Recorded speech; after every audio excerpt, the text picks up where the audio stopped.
Tay! Tay, may gusto po sana akong sabihin sa'yo. Ano naman yan, Iha? Tsaka parang ang saya-saya mo naman ata. Tay, si Ian po, mag-aasawa na po kami. Si Ian? Ang apelido ng Ian na yan? Ian Pecho po. Sigurado ka ba, anak? Bata-bata mo ba? Napag-isipan mo na ba yan? Opo, Tay. Mahal ko po siya eh.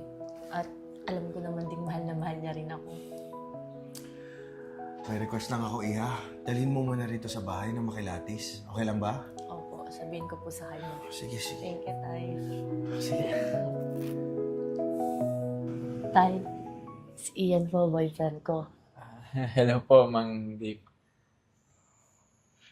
Ito ba si Ian?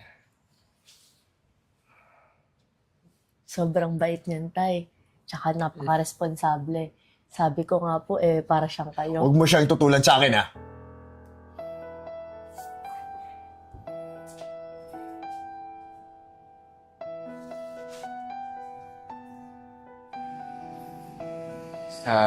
Tito, pwede na po ba akong umuwi? Ian, sino yung nanay mo? Bakit po? Huwag ka naman kunwari. Sino yung nanay mo? Anong buong pangalan niya?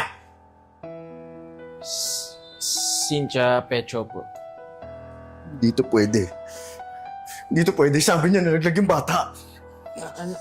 Anong hindi po pa pwede? Iyan na yung palang. Layuan mo na yung anak ko. Tigil mo na to! Ano po ibig mong sabihin? Hindi kayo pwedeng magpakasal na iya.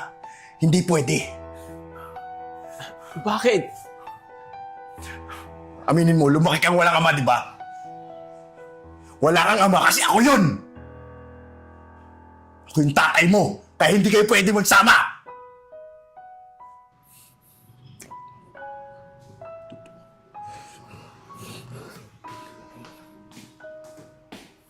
Tay, ano nangyari?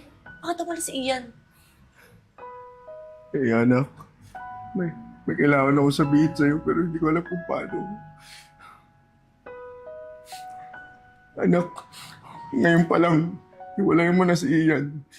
Hindi kayo pwedeng magpakasal. Ano ibig niyo sabihin? Anak ko siya sa labas. Siya yung kapatid mo. Hindi ko alam na nabuhay siya. Ang sabi sa akin, dati nalaglag yung bata.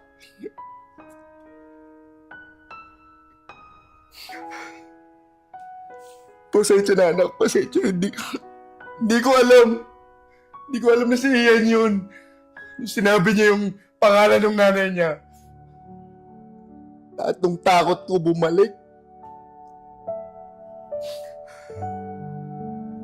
Pasensya na, anak. Pasensya na.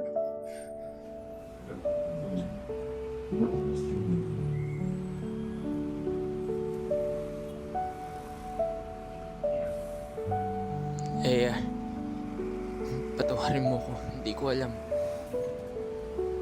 Hindi natin kasalanan yun. Pero, ano na ngayon?